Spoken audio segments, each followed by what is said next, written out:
দক্ষিণ চট্টগ্রামের আনোয়ারা উপজেলার পরিকুরা ইউনিয়নের শতাব্দী শ্রেষ্ঠ উলিয়া কামেল আধ্যাত্মিক কর্মী সাধক হজরত আলহাস আহমদ সাফা শাহ সাহেব কেবলা প্রতিষ্ঠিত তালসরা দরবার শরীফত বার্ষিক উরসন নবী আগামী 29 জানুয়ারি অনুষ্ঠিত হব। উরসন নবী গিরিয়ারে দরবার প্রাঙ্গণত ভক্তলর বিশাল মিলন মেলা ঘটিব।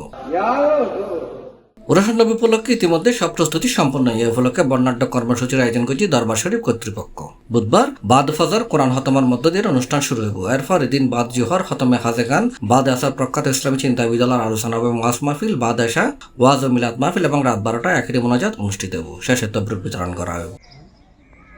এড়ে আখিরি মোনাজাত পরিচালনা করিব তালসরা দরবার শরীফের প্রতিষ্ঠাতা হজরত আলহাস আহমদ সাফা সাহেব কেবলা। শুভেচ্ছা বক্তব্য রাখিব উরস ইন্তেজামিয়া কমিটির সভাপতি শাহজাদ আব্দুল মান্নান। মূল আলোচনা করিব তালসরা দরবার শরীফের foundation chairman barrister Mohammad Enam, Talsara Darbar শরীফের ইসলামিক রিসার্চ সেন্টারের চেয়ারম্যান ব্যারিস্টার মোহাম্মদ মামুন, বিশ্ববিখ্যাত ইসলামিক চিন্তাবিদ পাকিস্তানের doctor Tahir al Qadri, south east ইউনিভার্সিটির vice chancellor doctor Mishkat Uddin, আন্তর্জাতিক অপরাধ ট্রাইব্যুনালের প্রধান প্রসিকিউটর তাজুল ইসলাম।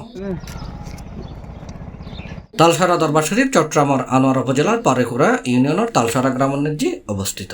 এই দরবার পরিচালিত হয় সম্পূর্ণ শরীয়তসম্মত। এছাড়া যেসব ব্যক্তি নামাজ না পড়ে মা বাবার খদন না করে তারারে দরবার এবং উরহত আইনে সম্পূর্ণ নিষেধ। দরবারের বাইরে এবং ভিতরে ডুলবাজনা বাজানো এবং নাচানাচি নিষেধ। এটা নারী পুরুষ উল্লায় আলাদা আলাদা জায়গা এবং মসজিদ আছে। C+ TV Chittagong.